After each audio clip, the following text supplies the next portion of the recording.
I think blues, Karachi blues और whites 2 टीमें select हुई, तो ब्लूज़ में मेरा नाम था। तो मैं अपने डॉक्यूमेंट्स लेके जब पहुँचा नेशनल स्टेडियम, तो उनके रूम के बाहर ही था, तो वो मुझे बाहर ही कहीं निकलते हुए दिख गए। मैंने सलाम किया, मैंने कहा, "सर, ये मेरे डॉक्यूमेंट्स।" बोला, "आप कौन हैं?" मैंने कहा, "मैं तारिक हारून हूँ, मेरा नाम है कराची ब्लूज़ में, तो ये मेरे डॉक्यूमेंट्स हैं सर, ये जमा कराने थे।" तो उन्होंने मुझे वहीं से जब वैसे देखा, तो उन्होंने कहा, "मियाँ, आप तो ओवर एज हैं।"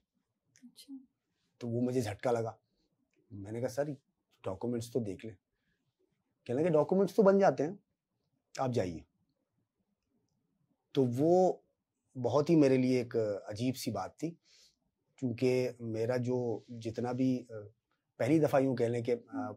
वास्ता पड़ा था इस तरह से कि डॉक्यूमेंट्स और जाली, वो जाली पहली दफ़ा सुनने को मिला था, क्योंकि ऐसा तो कभी देखा ना सुना।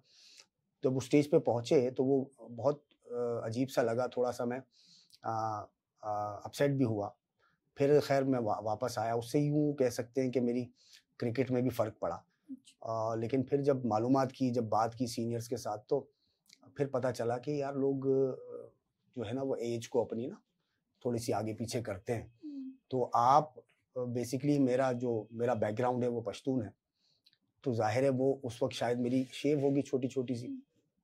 18 साल मेरी एज थी। तो दिखने में मैं ऐसा लग रहा था, जबकि मैं उस ज़माने में क्या डॉक्यूमेंट्स थे, हुँ। एनआईसी तो बनता नहीं था। तो वो जो एडमिट कार्ड था, मैट्रिक का, जो मार्कशीट्स थी, वही लेके गया था मैं। हुँ।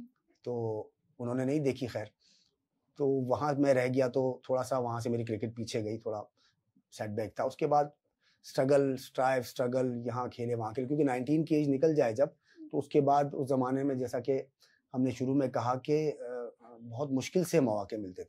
हालाँकि क्रिकेट बहुत ज़बरदस्त थी, डिपार्टमेंट्स बहुत थे, ख़ास तौर पे इंटर फर्म्स के डिपार्टमेंट होते थे छोटे-छोटे, लेकिन वहाँ भी खेलना बड़ी एज़ाज़ की बात होती थी, क्योंकि प्लेयर्स जो है वो बहुत मैच्योर्ड होते थे और बड़े अच्छे-अच्छे प्लेयर्स होते थे।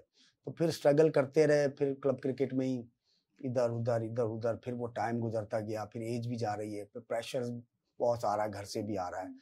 और खुद भी फ़ील हो रहा है एक एक क्रेडिबल होने के नाते कि यार मुझे बोझ नहीं बनना चाहिए, मुझे कुछ और भी करना चाहिए। तो वो बहुत डिफ़िकल्टीज़ यानी आई, तो फिर मैंने क्रिकेट छोड़ दी।